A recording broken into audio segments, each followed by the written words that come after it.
Dear friends, today I would like to invite you to reflect on an ideology that has quietly shaped the way we think in the modern age. It proclaims, only science leads to truth.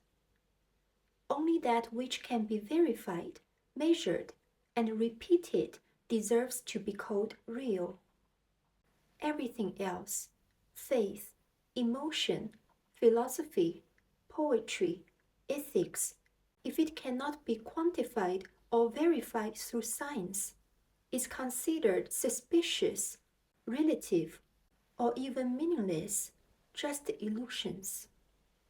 If you, my dear friend, hold such a view, or someone close to you, someone you care about does, then I sincerely invite you to listen to what I have to share in this episode. Or perhaps you could send them this link. I will do my best to respond to these views with respect and care, and I welcome your thoughts in the comments. Let's make this a respectful dialogue. Thank you for being part of it. First, let me be clear about where I stand. In my view, both matter and spirit possess their own eternal dignity. Neither should be diminished as illusion or dismissed as meaningless. Science, as a rigorous system for understanding the physical world, is indispensable. We praise the broad understanding for this world it brings. We admire its power to reveal the pattern and complexity of nature. We need it. In another hand, we also heard that religion has been used to suppress and control others. This is true, and history confirms it. But now, my friends, I invite you to consider another question. Have we perhaps swung to the opposite extreme? When science is upheld as the only standard, the only language, the sole source of truth, has it not quietly turned into a new faith? And in many cases, hasn't it become a system that also suppresses expression, just as religion once did? When this mindset becomes extreme, we may even raise the banner of reason to deny everything that cannot be backed by data. We often encounter friends who react strongly when words like faith, divinity, love, or soul are mentioned. They may immediately declare, all of that is made up, emotional illusion. Humans are just stacks of molecules. There is no soul. Meaning it's a human-made comfort story. Science has already debunked those things. They dismiss philosophy as nonsense, view poetry as pretentious, and label emotion as irrational. Their tone is firm, sometimes mocking, sometimes impatient.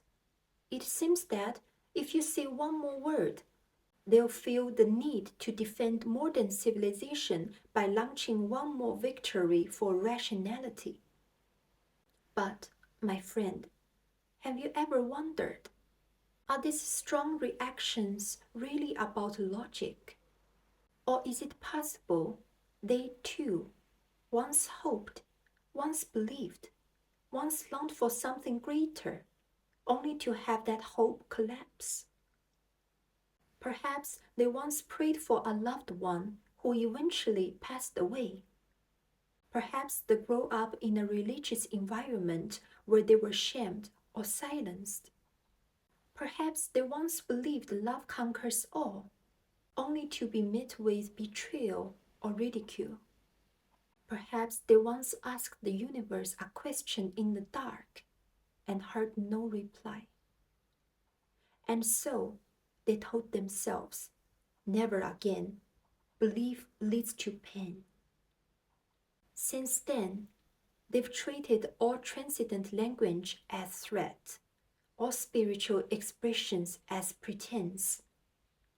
They no longer allow themselves to be soft in this realm, because softness once shattered them.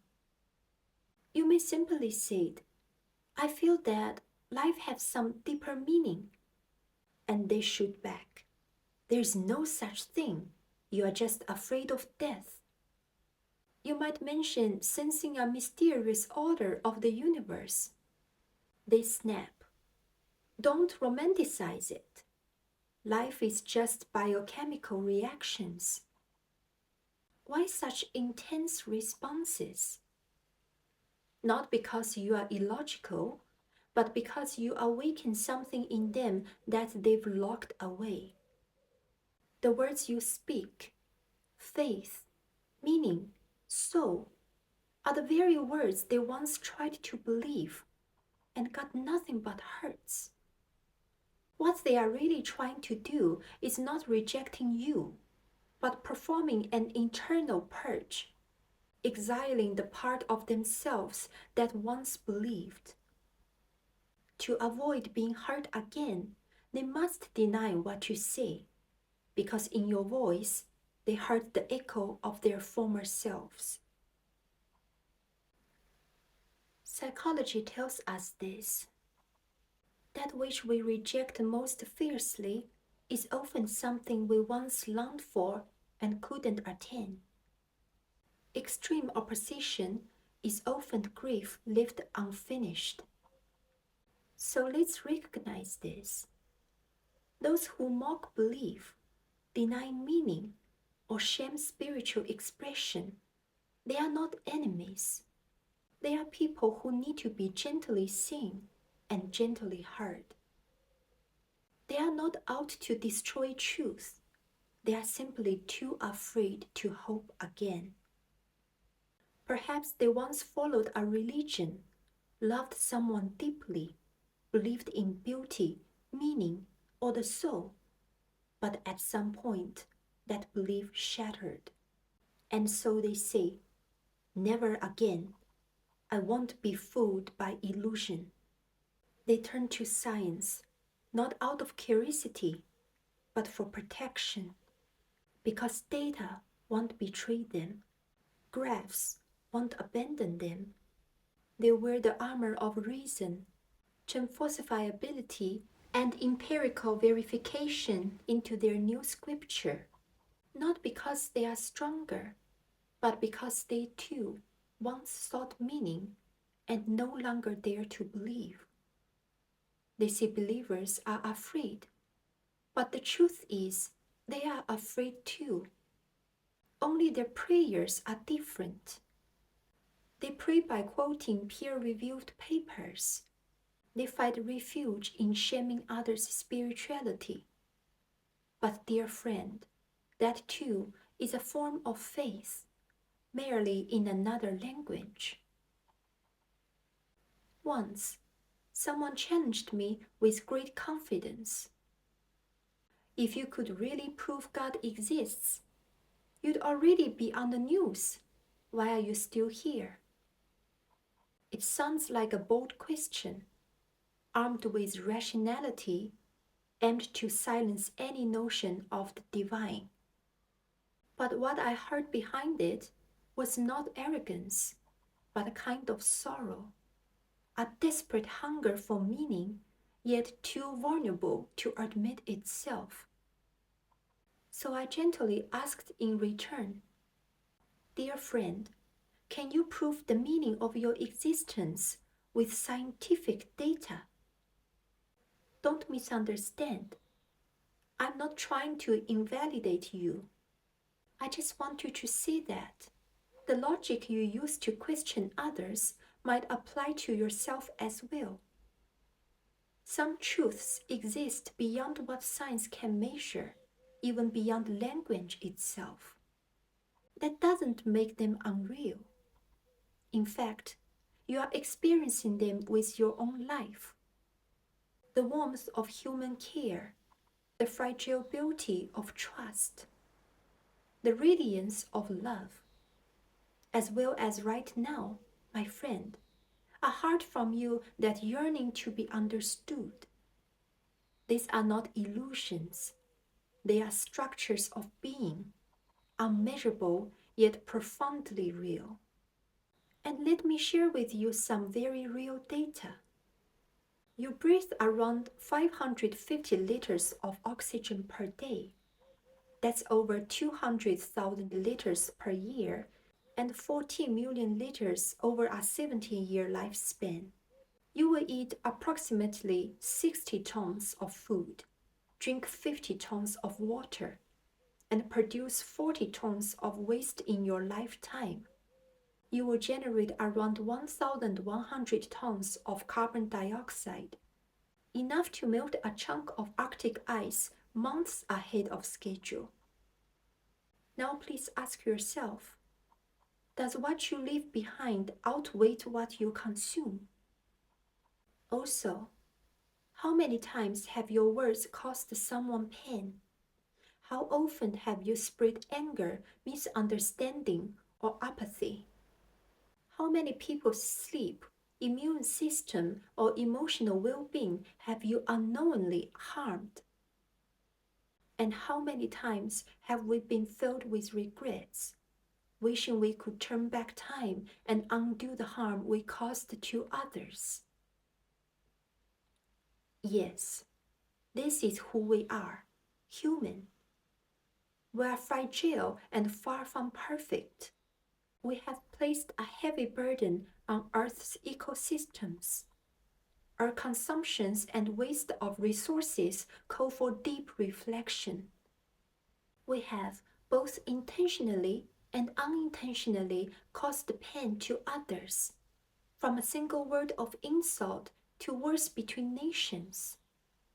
These are all true roots of human suffering. But can we, based on such confirmable data, conclude, humanity is the cancer of the planet. We should erase ourselves. My existence cannot be validated by scientific data, so it must be meaningless. I might as well end my life? But we won't do that, because we still have humanity.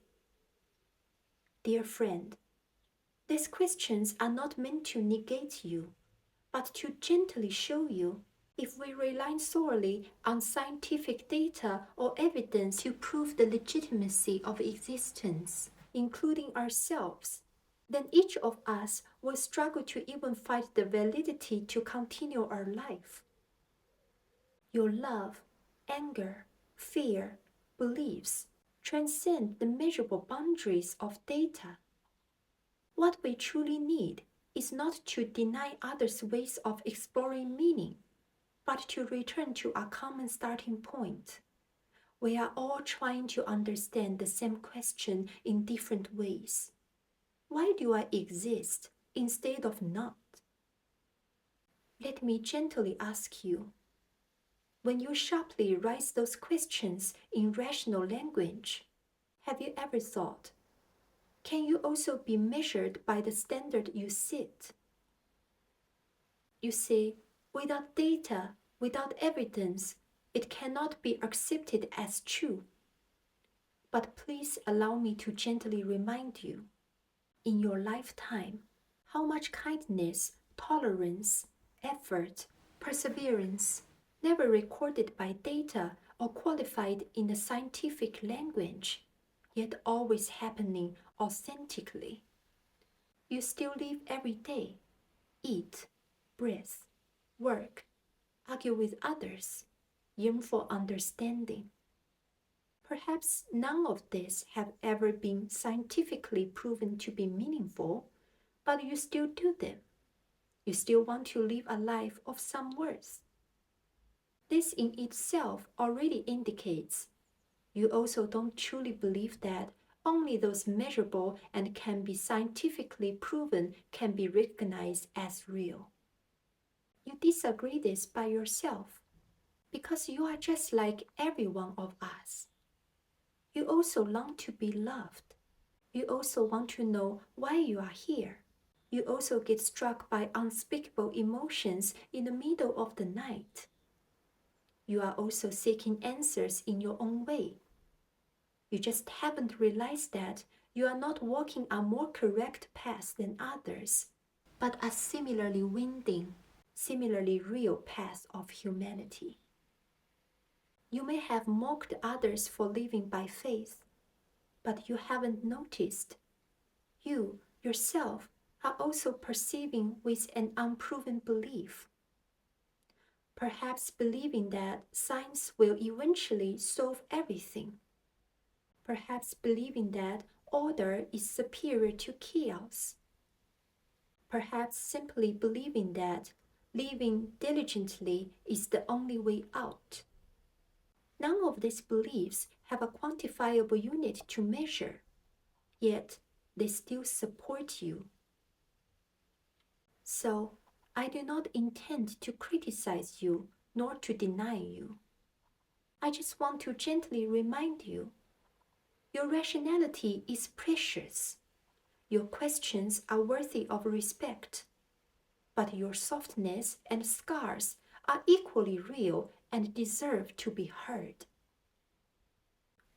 You don't need to become a believer, nor do you need to abandon rationality. But please, consider this possibility. Perhaps, in this world, there are some of the most important things that instruments cannot capture, such as the weight of sorrow, the warmth of trust, or the part of yourself that would rather pretend not to care, but actually just wants to be embraced. We are all the same. None of us has perfect answers. But precisely because of this, we need help from each other. So, when you question why others believe in some higher meaning, please also gently look at yourself. The rationality you uphold conceals a small wish. I hope that you are not forgotten. I hope that your pain is understood. I hope that your voice is not just a fragment of noise in the flowing data. Dear friend, you are not cold. You have just been without tender understanding for too long. Let us come closer in the immense uncertainty of this world. No more judging each other by standards, but seeing each other through understanding.